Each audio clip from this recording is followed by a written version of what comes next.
Et ce matin, Axel de Tarlet ne vient pas avec une, mais deux bonnes nouvelles pour le secteur de l'aéronautique. Axel, les Européens vont se lancer dans la fabrication de drones militaires.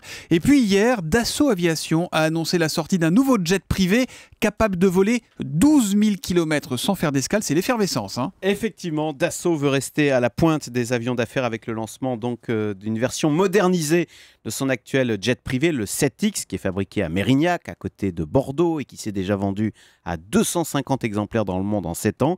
Alors là, c'est le 8X, il pourra emporter 19 passagers dans un rayon de 12 000 km. C'est 1000 km de plus que le 7X, mais 1000 km qui font toute la différence, puisque vous pouvez relier du coup sans escale Paris à Singapour, ou encore New York à Pékin, puisque, comme on s'en doute, l'essentiel de cette clientèle est bien sûr internationale. Et Dassault qui est donc également à la manœuvre pour créer un drone militaire européen. Voilà, Axel. alors là c'est un autre dossier, mais qui effectivement est européen, puisque la Dassault est associée à Airbus et à l'italien Finmeccanica. Ce qu'il faut saluer, parce que par exemple pour les avions de combat, chacun est parti en ordre dispersé. Donc là nous sommes... Et ça n'a pas beaucoup réussi au Rafale. Bah bien sûr, voilà. Là pour les drones nous sommes tous unis. Et l'objectif donc c'est de fabriquer un drone militaire européen à l'horizon 2020 pour faire de la surveillance, mais il pourra également être armé, car aujourd'hui l'Europe ne dispose pas de drones militaires. Et puis on n'oublie pas le dossier Ariane, les fusées, puisque les Européens planchent actuellement sur la succession d'Ariane 5. Voilà, exactement. Et l'objectif là, c'est d'avoir une fusée moins chère, parce que les Américains cassent les prix en ce moment. Mais Ariane peut se targuer d'une fiabilité hors pair. 59 vols réussis d'affilée pour Ariane 5.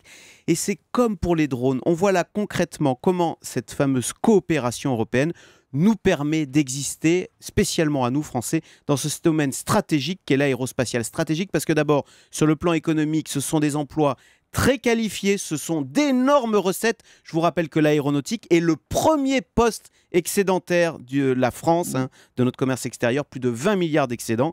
Et puis l'aéronautique, c'est la garantie de l'indépendance européenne. C'est vrai dans l'espace, avec Ariane pour le lancement des satellites, mais aussi bientôt pour nos armées, parce qu'aujourd'hui au Mali, l'armée française utilise des drones américains.